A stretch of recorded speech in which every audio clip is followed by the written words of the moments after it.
ধারে রাস্তায় সাধারণ মানুষ দাঁড়িয়ে আছেন এবং দলীয় নেতা কর্মীরা দাঁড়িয়ে আছেন। তারেক রহমানকে এক নজর দেখার জন্য দাঁড়িয়ে আছেন। যারা গতকালকে দেখতে পারেননি, আজকে দেখতে পারেননি, তারা এখানে এই এলাকার বিভিন্ন অঞ্চলের বিভিন্ন ওয়ার্ডের বিভিন্ন জায়গার যারা লোক রয়েছেন তারা দাঁড়িয়ে আছে।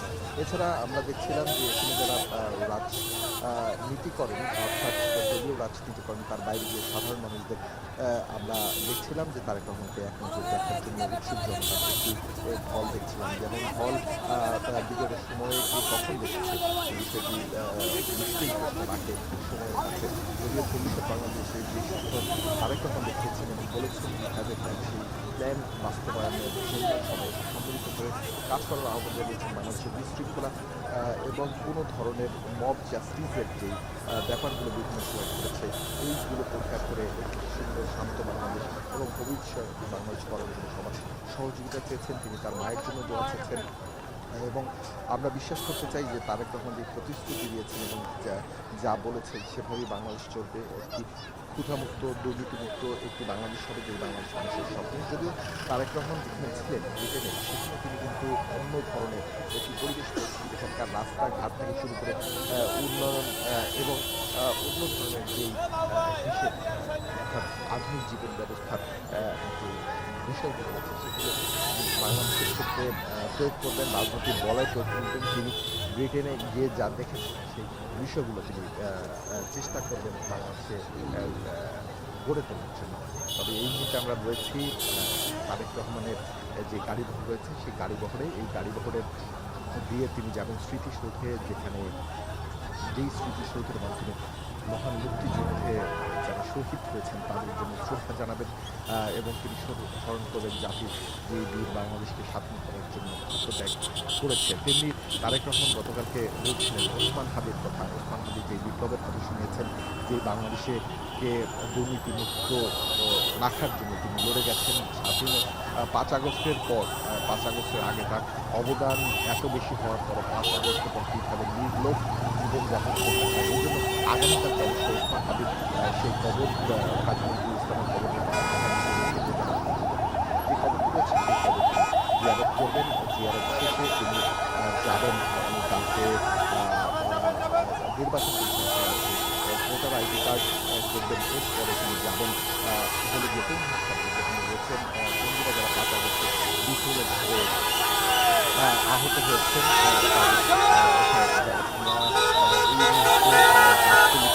এবং আমরা দেখছি গাড়িটা কিছুটা সময় যেতে পেরেছি, সাধারণ মানুষের পাশের দিকে রাখার চেষ্টা করা হচ্ছে।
বলছিলেন যদি সাহস থাকে তারেক রহমানকে বাংলাদেশে আসতে।